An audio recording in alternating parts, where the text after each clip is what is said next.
Hello everyone, मैं मिथुन सिंह स्वागत करता हूं आप सभी का। आशा करता हूं आप सभी बहुत अच्छे होंगे। बात करेंगे बिनोवा भावे पीजी सेमेस्टर थर्ड के प्रीवियस ईयर क्वेश्चन पेपर की। पेपर आपका होगा इकोनॉमिक्स का। पेपर नंबर ये 11 है। सेशन आपका 23-25 का था।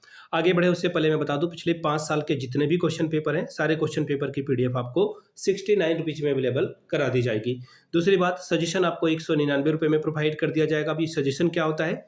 सजेशन यानी कि वेरी वेरी इंपॉर्टेंट क्वेश्चन, ऐसे सवाल जो एग्जामिनेशन में पूछे जा सकते हैं, आंसर के साथ आपको प्रोवाइड कर दिया जाता है, जिसमें आपका PYQ फ्री ऑफ कॉस्ट आ जाएगा। याद रखिएगा, सजेशन आपके सिलेबस के अकॉर्डिंग तैयार किया जाता है। दूसरी बात, आपका जो PYQ है यानी कि प्रीवियस ईयर क्वेश्चन पेपर है, इसके आधार पर इसको तैयार किया जाता है। और आखिर में खुद मैं बता दूं, जो लेटेस्ट एग्जाम पैटर्न है उसके हिसाब से इसे तैयार किया जाता है। ठीक है, अब यहाँ से मेरी ईमेल आईडी आप देख सकते हैं। जिनको भी सजेशन या PYQ लेना है, यहाँ से मेरी ईमेल आईडी आप देख सकते हैं। yourmithunSingh@gmail.com पे आप मुझे मेल कर लें। इंस्टा पे अगर आप हो, डू फॉलो मी @imithunSingh। बाकी आप मुझे व्हाट्सअप कर सकते हैं 7979054474 पे। तो चलिए आगे बढ़ते हैं और इकोनॉमिक्स के पेपर नंबर 11 या फिर 11 को देखते हैं कि 2023-25 में किस तरह का सवाल पूछा गया था। यहाँ से आप देख पाएंगे, ये रहा आपका पेपर। 23-25 का सेशन है, PG semester third, economics paper number 11। 3 घंटे का वक्त मिला था, फुल मार्क्स था 70 का।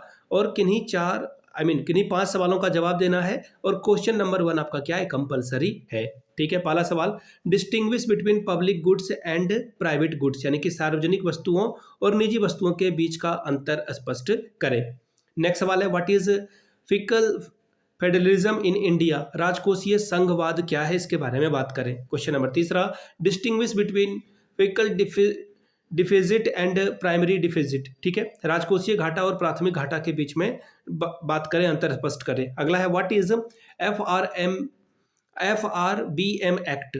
Question number E, right the effect of public expenditure on distribution, यानी कि वितरण पर सार्वजनिक व्यय के प्रभाव को लिखिए। Question number F, right the current 1 रुपये revenue pattern of central government, केंद्र सरकार के आय के 1 रुपए के वर्तमान वर्गीकरण के आधार पर लिखें। अगला सवाल है, व्हाट इज टैक्स इन्वेजन, यानी कि कर चोरी क्या है, इसके बारे में बात कीजिए। अगला है, describe the main characteristics of a good tax system, एक अच्छी कर प्रणाली की विशेषताओं का वर्णन करें।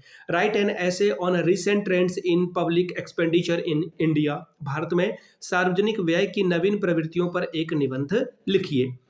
अगला सवाल, क्वेश्चन नंबर चौथा, व्हाट इज एबिलिटी टू पे थ्योरी ऑफ टैक्सेशन एक्सप्लेन, कर दे योग्यता सिद्धांत क्या है, वर्णन करें। पांचवा सवाल, define impact and incidence of a taxation, how incident is divided between consumer and producers, कर का कराधान और करापात का जो है परिभाषा दे। करापात किस प्रकार उपभोक्तावाद और उत्पादक के बीच बांटा जाता है, इसके बारे में बात करिए। अगला सवाल, what is budget, discuss the provisions of budget 2025-2026, budget क्या है, बजट 25-26 के बजट के प्रावधानों का वर्णन करें। सातवां सवाल, critically examine the role of monetary policy with the special reference to developing countries, विकासशील देशों के संदर्भ में मौद्रिक नीति की भूमिका की आलोचनात्मक परीक्षण कीजिए।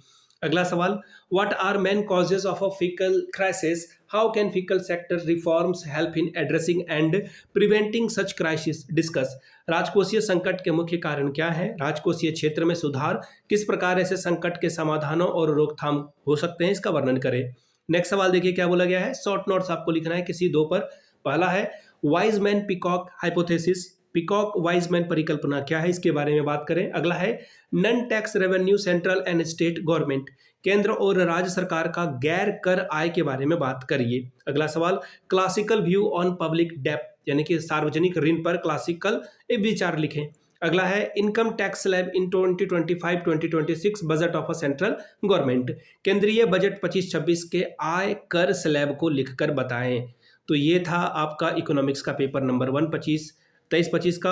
अगर आपको पिछले 5 साल के क्वेश्चन पेपर चाहिए तो ये आपको 69 में और सजेशन 199 में आपको प्रोवाइड कर दिया जाएगा। यहाँ से मेरी ईमेल आईडी आप देख लें, yourmithunSingh@gmail.com पे आप मुझे मेल कर सकते हैं। इंस्टा पे अगर आप हो, डू फॉलो मी @imithunSingh। बाकी आप मुझे व्हाट्सअप कर सकते हैं 7979054474 पे। वीडियो को आपने यहाँ तक देखा, प्यार दिया, इसके लिए आप सभी का बहुत बहुत शुक्रिया। Have a good day.